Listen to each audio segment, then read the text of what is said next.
Bienvenue au Bus d'Or. On se trouve à Saint-Denis au nord de Paris. C'est sur ce site d'entraînement de la RATP que s'affrontent des conducteurs de bus venus de la France entière. Et les meilleurs conducteurs de France en fait. C'est 3 jours d'épreuve pour devenir le meilleur conducteur de bus du pays.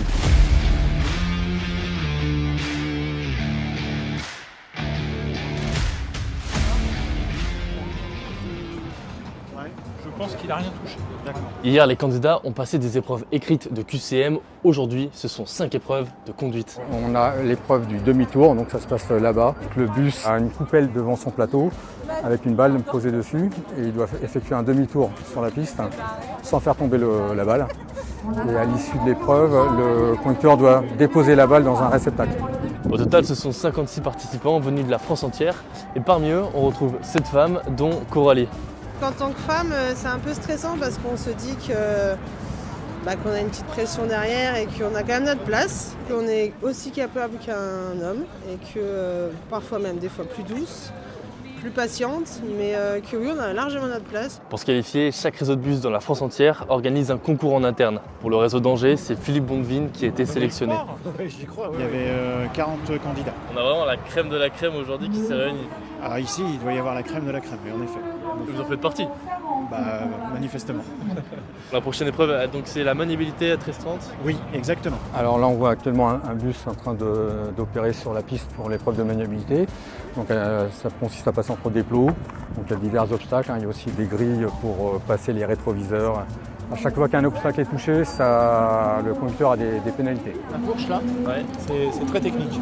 Parce qu'en fait, il faut qu'ils arrivent à la passer dans la fluidité et c'est très compliqué. Donc bien souvent, ils ont tendance à s'arrêter pour la franchir. Pendant cette épreuve, on mesure le taux de rejet d'émissions de CO2, le ballon du bus, les tours moteurs, et ce qui nous donne aussi un vainqueur pour le prix du développement durable. Et il y a aussi intégré aussi le prix de l'accessibilité. Lors de l'épreuve, le bus doit faire un arrêt de précision à un arrêt. C'est raté.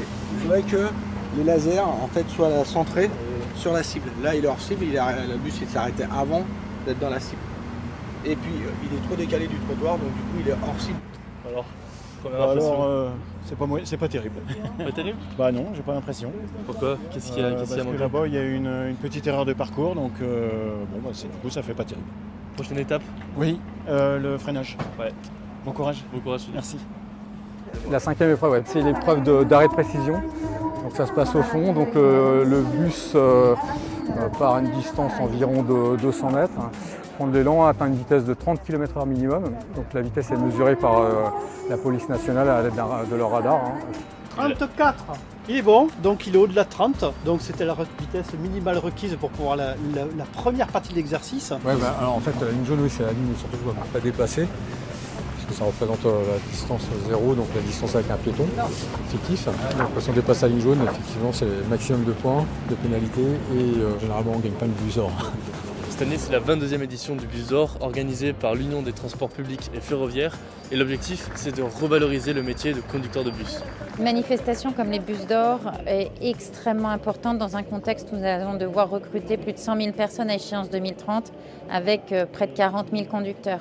Et en plus, nous avons besoin de femmes, donc c'est l'occasion aussi de leur montrer à quel point elles sont les bienvenues dans notre métier. Bon, vous voulez maintenant sans doute savoir qui est le meilleur conducteur de bus de France? Eh bien, le voici. Et s'il vous plaît, un maximum d'applaudissements pour Bruno Herbin du réseau Transdev Saint-Étienne, meilleur conducteur de France.